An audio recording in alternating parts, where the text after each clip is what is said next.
There's been a massive terror strike in Pakistan. IED blast hits bus carrying Chinese engineers and Pakistani soldiers. Reports of 8 fatalities, including 4 Chinese engineers.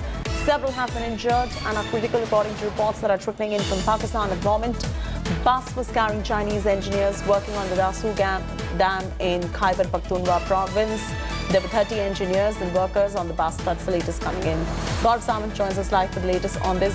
Gaurav will be joining us in just about a bit for the very latest on this massive terror strike that is taking place in Pakistan. The IED blast has hit bus carrying Chinese engineers and Pakistani soldiers is what we are picking up. 8 killed in this particular blast. Reports coming in, 8 fatalities, 8 people killed, including 4 engineers. Several are injured. That number is still something that we'll pick up in just about a bit. And the number of injured and critical, according to reports coming in from Pakistan, still not certain in terms of the numbers, but 8 fatalities are confirmed at the moment.